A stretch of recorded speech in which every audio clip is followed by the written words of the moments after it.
Bonjour à tous, j'espère que vous allez bien. On se retrouve aujourd'hui avec une vidéo maquillage. J'avais envie de retravailler cette palette de Pat McGrath qui a été faite pour la série Bridgerton.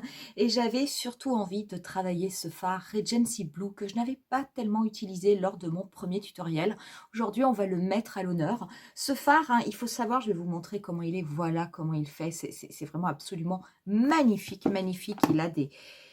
Il a un fini qui est absolument sublime. C'est un fard qui peut être utilisé comme top coat. C'est même d'ailleurs plutôt un top coat. Donc vous venez le déposer sur d'autres fards de façon à donner d'autres effets. Moi aujourd'hui, je vais l'utiliser comme un fard à part entière. Vous allez voir, on peut faire quand même de très très belles choses avec. Je vais commencer par les yeux parce que par contre, c'est un fard où il y a énormément de chutes. Donc après, je viendrai nettoyer et je ferai mon teint. Vous retrouverez, comme d'habitude, en barre d'infos, la totalité des liens des produits que je vais utiliser pour ce tutoriel. Si jamais ça vous plaît, n'hésitez pas à mettre un petit pouce et n'hésitez pas aussi à vous abonner à ma chaîne. Pour ce qui est du tutoriel, on commence de suite. J'ai juste mis au niveau de ma paupière un petit peu d'anti-cerne et j'ai poudré de façon vraiment à uniformiser, qu'il n'y ait pas des petites taches ou quoi que ce soit. Et je vais commencer par les yeux. Donc je vais prendre un pinceau précis de chez Make Up For Ever. Moi c'est le 228. En fait j'aime beaucoup ce pinceau parce qu'il est vraiment très très fin au niveau de la tranche. Et on va faire aujourd'hui un maquillage un petit peu graphique. Donc le graphique, je vous l'avais montré au niveau des bases du maquillage. Je vous réaccrocherai la vidéo si jamais ça vous intéresse. C'est quelque chose de très joli. Et c'est surtout quelque chose qui est vraiment très très adapté au niveau des paupières tombantes puisque ça va venir en fait complètement gommer cette partie-là de la peau qui vient retomber justement sur votre paupière. On va commencer, je vais prélever du coup cette teinte-ci qui est la teinte la plus intense de la palette et qui est mate. Et je vais venir faire en fait juste un petit V au niveau du coin externe de mon œil. Donc vous pouvez le faire à main levée, vous pouvez venir vous aider avec quelque chose de plat. Moi je vais prendre un stylo, tout simplement parce que je veux absolument que le trait soit extrêmement droit. Donc je vais caler en fait mon stylo au niveau de l'arête de mon nez et je vais aller en direction, je vais prendre la direction, vous savez, de la ligne de mon ras de cils et je vais déposer mon pinceau qui va ensuite rejoindre la queue de mon sourcil. C'est pour avoir en fait la bonne inclinaison et je vais venir tracer un trait. Voilà, avec mon pinceau. Je vais faire la même chose de l'autre côté.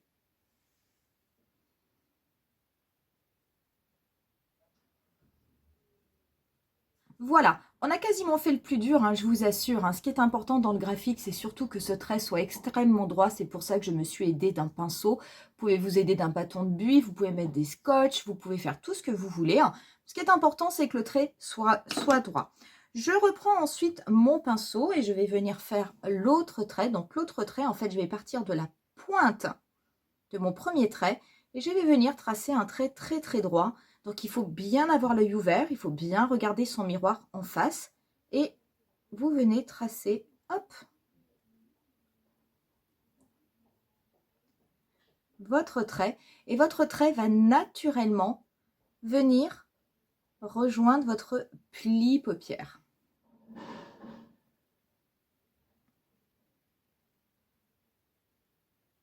Je peux vous assurer qu'on a fait le plus difficile.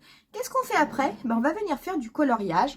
On va venir en fait remplir la pointe, mais vraiment au niveau du coin externe, toujours avec cette couleur. Donc je vais, hop, bien positionner mon pinceau. Donc vous pouvez rester avec le même pinceau, vous pouvez éventuellement en prendre un autre si vous voulez être plus précise. Donc je vais venir simplement remplir cet espace.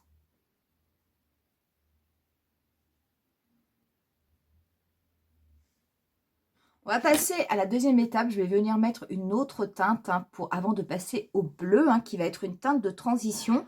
Je vais prendre du coup cette teinte irisée que j'avais utilisée dans mon dernier tutoriel, que j'aime énormément, que je trouve vraiment extrêmement belle. Et je vais la déposer. Toujours, je reste, alors je ne suis pas tout à fait au niveau du coin externe. Je suis vraiment sur ma paupière mobile. Et je viens surtout la fondre, la dégrader avec la teinte d'intensité, la teinte mate que j'ai mis au niveau de la queue de ma forme.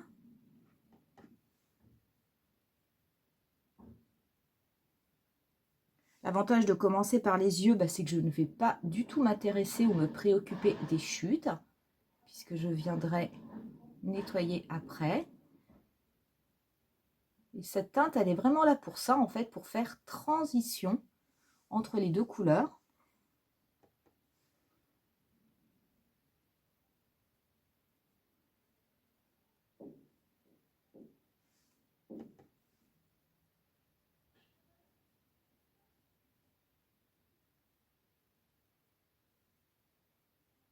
Je prends ensuite un petit pinceau estompeur, un petit pinceau boule. Je reprends la teinte, la première teinte, la teinte mate, et je viens légèrement dégrader les deux couleurs entre elles.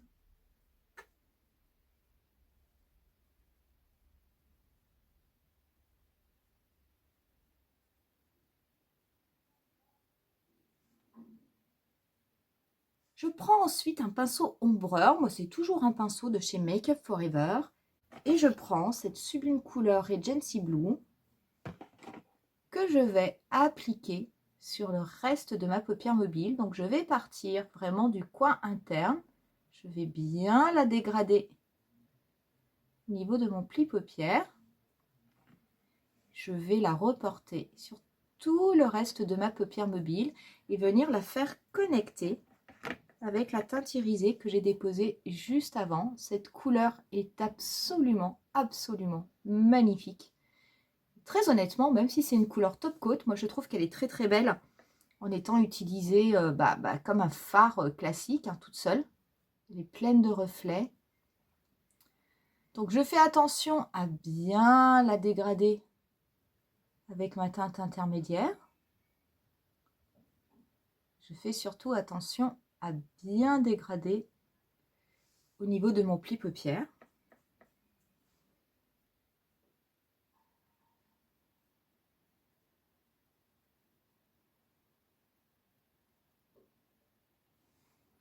Je vais faire pareil de l'autre côté.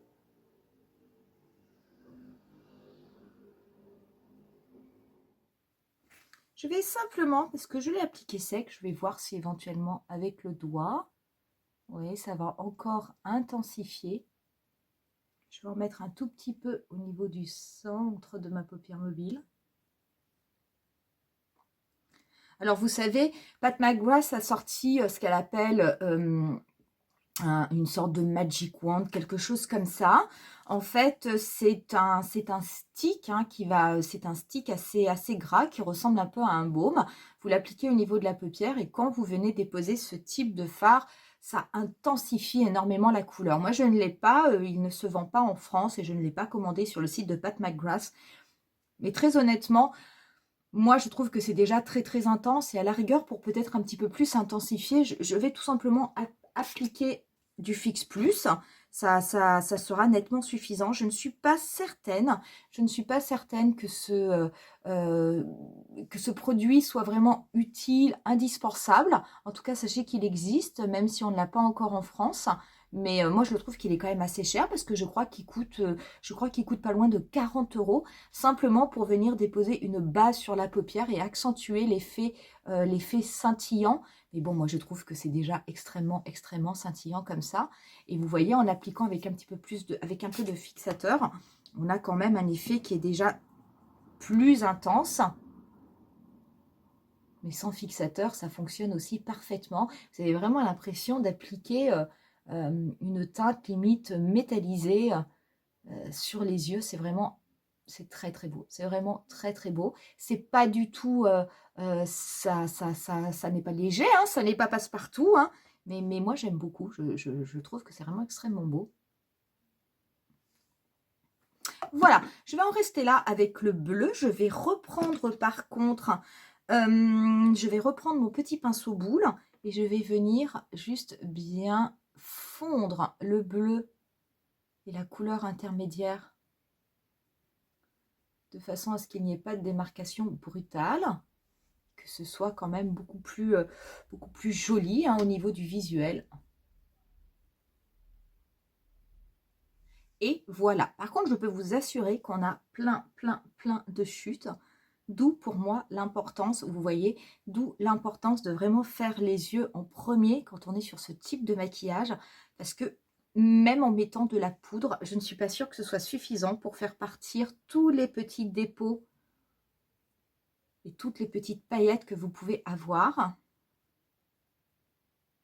Je vais prendre un crayon noir, je vais prendre moi le Killer Liner de chez Too Faced et je vais l'appliquer au niveau de ma muqueuse supérieure.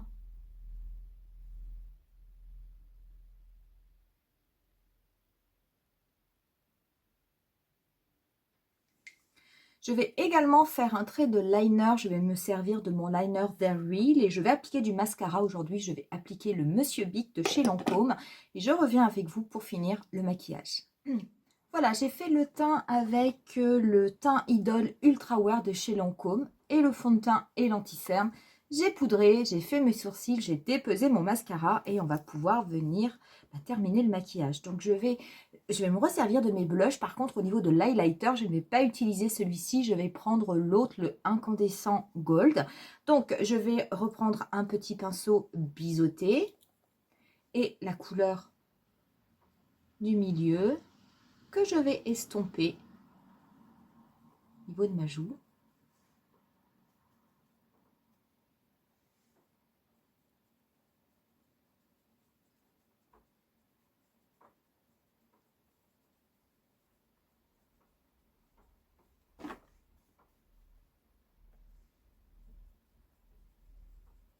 Je prends juste un petit peu de la teinte la plus intense que je vais tapoter au niveau du rebondi de ma joue, légèrement l'estomper.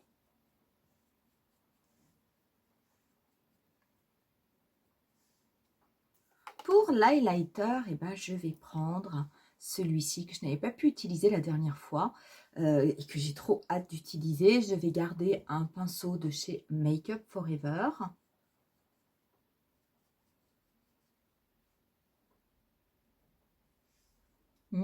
Qu'est-ce que c'est beau!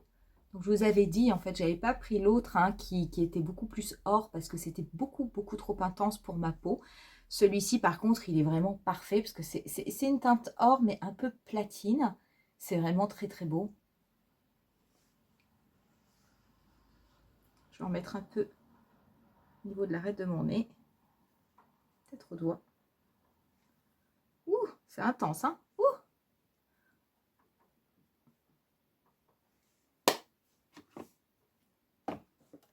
C'est super beau, c'est super beau. Je pense, compte tenu de la taille de l'highlighter, que je n'en viendrai absolument jamais à bout. C'est peut-être ce qui est un petit peu dommage, parce que quand vous regardez, vous avez quand même 10,5 grammes de produit. C'est énorme, c'est vraiment énorme. Mais forêt de constater que c'est quand même super beau. Je vais juste retravailler un petit peu mon blush. C'est vrai que j'ai descendu cette fois-ci la lighter relativement bas, mais c'est tellement beau que j'avais absolument envie de m'en servir. Pour ce qui est des lèvres, je vais mettre quelque chose d'assez léger, mais je veux que ce soit pailleté et que ça rappelle un petit peu les yeux. Plusieurs possibilités. Je sais que Pat McGrath a sorti un gloss comme ça avec des reflets bleutés, mais c'est quand même extrêmement cher. Mais vous avez la possibilité, si vous voulez, de vous servir du gloss de chez Sephora. Celui-ci, c'est la teinte 10 qui peut tout à fait faire l'affaire parce qu'il a plein de reflets bleus. Vous en avez un également chez Dior. C'est la teinte 0,92 qui est comme ceci, qui est plein de petites paillettes. Moi, j'en ai un vieux de chez Chanel qui a des reflets bleutés. Je sais pas, je vais essayer de mettre celui de Chanel, sinon je prendrai le gloss de chez Sephora. J'aime beaucoup ces petits produits qui sont pas chers, qui ont des finis différents, mais qui sont vraiment très beaux.